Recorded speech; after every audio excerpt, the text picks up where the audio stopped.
Kemudian wasiat yang selanjutnya, Syekh Muhammad bin Siddiq radhiyallahu taala anhu berkata, nasihan lil ghafili, aku pun berwasiat agar menasehati orang yang lalai. Sayyid Abdul Aziz berkata, artinya seorang murid semestinya selalu, murid di sini artinya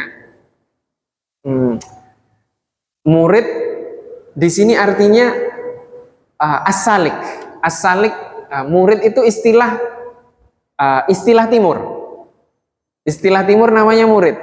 Kalau istilah dari Mesir ke barat sana, itu istilahnya bukan murid tapi salik. Salik itu orang yang berjalan. Kalau murid orang yang ingin, memiliki keinginan. Dua istilah ini sama. Maksudnya apa? Maksudnya murid atau salik adalah orang yang sedang berjalan menuju Allah Subhanahu wa taala. Kalau bahasa kita, para pencari Tuhan. Ya, itu kan film nggak selesai-selesai kan? Karena kalau ketemu pasti bukan Tuhan.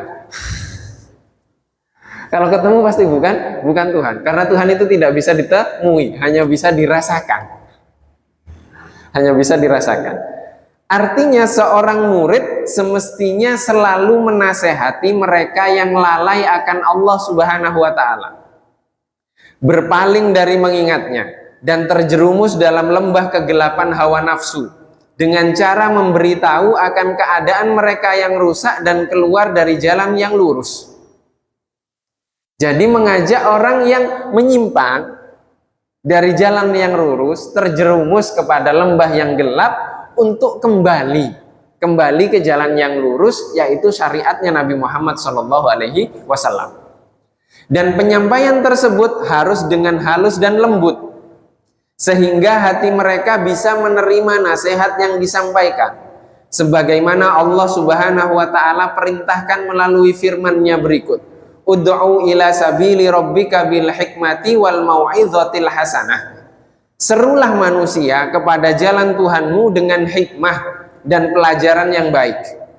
Al-Quran surat An-Nahl ayat 125. Juga sabda Rasulullah Shallallahu Alaihi Wasallam, "Idza kunta amiran bil ma'rufi, falyakun amruka bidzalika bil ma'ruf." Jika engkau menyeru, mengajak kepada suatu kebaikan, maka serulah dengan cara yang baik pula. Kemudian Sayyid Abdul Aziz melanjutkan, ketahuilah, sesungguhnya menasehati kaum muslimin bagian dari syiar Islam yang amat penting dan pokok agama yang sangat agung. Seperti sabda Rasulullah Shallallahu Alaihi Wasallam, ad-dinun nasihah thalathan. Qulna liman ya Rasulullah? Qala lillahi wa li kitabihi wa rasulihi wa li a'immatil muslimina wa ammatihim. Agama adalah nasihat. Agama adalah nasihat, agama adalah nasihat. Para sahabat bertanya, untuk siapa wahai Rasulullah? Beliau menjawab, untuk Allah Subhanahu wa taala, kitabnya, rasulnya, pemimpin kaum muslimin dan bagi kaum muslimin pada umumnya. Hadis riwayat Muslim dari Tamim bin Aus Ad-Dari. Dalam riwayat lain, Rasulullah Shallallahu Alaihi Wasallam bersabda, qala Allahu Azza wa Jalla, Allah Subhanahu wa taala berfirman, ahabbu ma ta'abbadani bihi abdi an-nushali. Ibadah seorang hamba yang lebih aku sukai adalah menasehati karena aku. Hadis riwayat Imam Ahmad dari Abu Umamah. Kemudian Sayyid Abdul Aziz berkata, sungguh banyak manusia yang lalai dan menutup pintu serta memilih meninggalkan untuk saling menasehati, terlebih para ahli ilmu. Mereka meninggalkan untuk memberikan nasihat agama kepada umat manusia, sehingga menyebabkan tersebarnya kebodohan dan kerusakan, muncul kemungkaran baik kecil maupun besar, baik dari kalangan laki-laki maupun perempuan, dan kepunyaan Allah dan milik Allah lah segala perkara. Jamaah yang dirahmati oleh Allah Subhanahu wa taala, nasihat ini memerintahkan, menasehati kepada kita untuk menasehati orang-orang yang lalai. Orang yang lalai ini adalah orang yang menyimpang, terjerumus, menjauh dari syariatnya Rasulullah Shallallahu Alaihi Wasallam. Harus diingatkan, harus ditegur. Akan tetapi menegur sendiri, ini sudah diingatkan di sini, jika memerintahkan kepada kebaikan, hendaklah memerintahkan dengan cara yang baik pula. Menegur dengan cara yang baik. Beberapa waktu lalu kami ditanya, bagaimana Rasulullah Shallallahu Alaihi Wasallam menegur? Nah, sekarang kita bagaimana? Ingin tahu Rasulullah menegurnya bagaimana? Memang Rasulullah menegur hanya sekali dua kali? Tidak. Berkali-kali Rasulullah menegur. Masa Rasulullah, kita baru baca satu hadis Rasulullah menegur sahabat ini, itu kemudian kita jadikan rujukan satu hadis saja? Bisa? Tidak bisa. Rasulullah usianya 63 tahun. Artinya dari usia 40 minimal sampai beliau wafat, kita tahu cara menegur Rasulullah bagaimana. Bukan kemudian ambil satu dua hadis, sudah saya negurnya hanya dengan cara yang dua hadis ini. Bisa? Tidak bisa. Rasulullah pernah ditanya, apa amal perbuatan yang paling baik? Di satu hadis Rasulullah menjawab, al-jihadu fisabilillah, jihad di jalan Allah. Di hadis lain Rasulullah menjawab, as-sholatu ala waktiha, sholat tepat waktu. Di riwayat lain Rasulullah menjawab, birrul walidaini, berbakti kepada orang tua. Ini Rasulullah gimana sih, nggak konsekuen gitu? Tidak, karena kita memahaminya hanya seolah-olah satu hadis saja. Satu pertanyaan jawabannya satu. Ternyata satu pertanyaan dari orang yang berbeda, jawabannya berbeda-beda. Artinya apa? Rasulullah tidak hanya zahir saja tapi melihat batin. Rasulullah tahu yang bertanya. Berarti yang bertanya itu mungkin malas, tidak mau ikut jihad.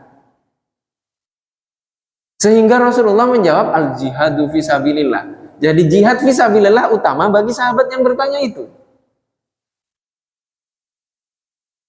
Birrul walidain, mungkin dia sedang ada masalah dengan orang tuanya. Sehingga Rasulullah mengatakan, kamu harus berbakti kepada orang tua. Jadi setiap orang Rasulullah memiliki jawabannya masing-masing.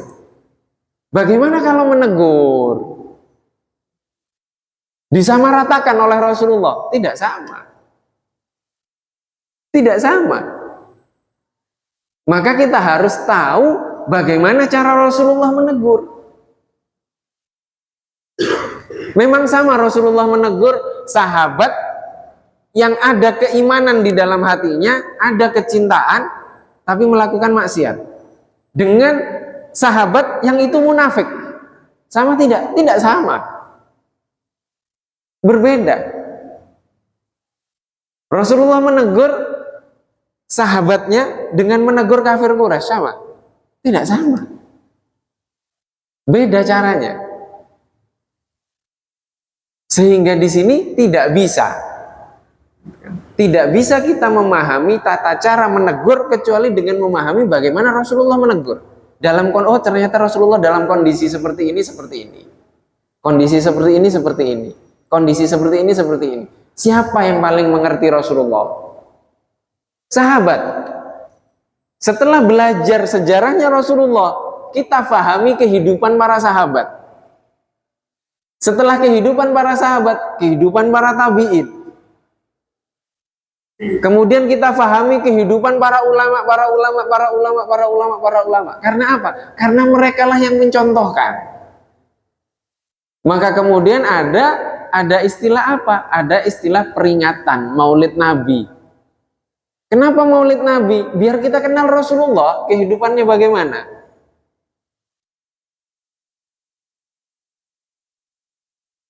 Kenapa ada haul? Karena ketika haul diceritakan sejarah orang soleh yang meninggal itu, bagaimana di masa hidupnya. Dan itu kebanyakan mirip dengan Rasulullah. Jadi kita nyontoh orang yang dekat dengan kita, sudah merefleksikan tentang kehidupan Rasulullah dulu. Itu pentingnya kita belajar sejarah kehidupan. Sejarah kehidupan. Sehingga contohnya apa? Contoh nyata dalam kehidupan. Oh, ternyata orang ini seperti ini. Orang ini seperti ini. Orang ini seperti ini. Kalau begini, dia begini. Itu contoh. Contoh apa? Contoh untuk menegur. Dan itu apa? Itu adalah penafsiran dari hadis Rasulullah Shallallahu Alaihi Wasallam, man ra'a minkum mungkaran, barang siapa yang melihat di antara kalian kemungkaran, falyughayyirhu biyadihi, hendaklah dia merubah dengan tangannya. Tangan di sini tangan langsung. Kalau ada orang mencuri langsung tampar begitu, langsung gebukin. Kalau mencurinya sudah sampai kepada batas terendah, potong tangan, langsung dipotong tangannya di Masjid Qarya Thayyibah. Tidak boleh. Falyughayyirhu biyadihi, rubahlah dengan tangannya. Ini penafsirannya bagaimana? Dalam kehidupannya Rasulullah. Fa in lam yastati, jika tidak mampu, fabilisanihi, maka dengan lisannya. Bagaimana merubah dengan lisan? Menegur dengan lisan. Merubah kemungkaran dengan lisan, itu ada ilmunya sendiri. Dicontohkan oleh Rasulullah, dicontohkan oleh para sahabat. Fa in lam yastati, jika tidak mampu, fa biqalbihi, maka dengan hatinya. Minimal kalau melihat orang melakukan kemungkaran, kita tidak mampu mengingatkannya dengan tangan, mengingatkannya dengan lisan, kita ingkari dalam hati. Pernah kita ceritakan di sini bahwa ayahanda dari Syekh Muhammad Said Ramadan Al-Buti, namanya Mullah Ramadan Al-Buti, beliau pindah dari Buton ke negeri Syria. Di Syria tetanggaan dengan preman. Rumahnya tetangga dengan preman di situ. Dan rumah preman itu tidak sesekali dijadikan tempat-tempat maksiat. Ditegurlah oleh beliau, didatangi, dinasehati baik-baik. Namanya ulama. Ini Mullah Ramadan Al-Buti itu mengharamkan gaji pegawai negeri, Pak. Sedangkan anaknya pegawai negeri, ulama juga. Jadi bapaknya nggak mau makan dari anaknya. Perbedaan di dalam rumah ini. Satu rumah tapi nggak beda pendapat tentang hal itu. Nah, ini sama-sama ulama. Anak beliau, Syekh Muhammad Said Ramadan Al-Buti, meninggal ngajar tafsir, kemudian ada bom bunuh diri di depannya. Meledak. Meninggal beliau. Syahid di Syria. Nah, ini menasehati dengan lisan. Pasti baik. Dengan cara yang elegan. Pasti. Tapi setelah itu rumah beliau dirusak oleh preman itu. Sehingga setelah itu beliau tidak pernah lagi menasehati. Berpuluh-puluh tahun setelah itu, tiba-tiba preman tadi sholat di masjid tempat beliau imam, tempat beliau khatib. Semua masyarakat bingung. Tapi sholatnya ini khusyuk. Bukan sholat main-main atau lagi apa gitu kan, lagi PDKT. Enggak. Atau lagi nyalek gitu, enggak. Memang tulus, kelihatan. Akhirnya masyarakat bingung. Kenapa kok bisa seperti ini? Mullah Ramadan Al-Buti menjawab ketika ditanya, kok bisa, kamu apakan dia? Beliau mengatakan, demi Allah, sejak dia merusak rumahku, aku tidak pernah meninggalkan untuk mendoakan dia di setiap sholat malamku. Ini adhaful iman, ini selemah-lemahnya iman. Mengingkari kemungkaran, tapi dengan hati mendoakan terus. Itu selemah-lemahnya iman. Bisa jadi itu sekuat-kuatnya iman. Karena apa? Karena dia mendoakan terus, mendoakan terus, mendoakan terus. Jadi pengingkaran itu bukan memaki. Pengingkaran itu mengingkari apa yang dia lakukan tidak sesuai dengan syariat, dan kita doakan agar dia mendapatkan hidayah. Seperti ini siapa yang mencontohkan? Para ulama, dan itu dicontohkan oleh Rasulullah Shallallahu Alaihi Wasallam. Wallahu wa rasuluhu a'lam. Ini yang dapat kita kaji pada kesempatan kali ini. Semoga Allah Subhanahu wa taala menganugerahkan keistiqomahan kepada kita untuk mengikuti dan menjadikan Rasulullah Shallallahu Alaihi Wasallam sebagai suri tauladan lahir dan batin bagi kita. Allahumma amin. Wabillahi taufiq wal hidayah wa ridha wal inayah. Wassalamualaikum warahmatullahi wabarakatuh.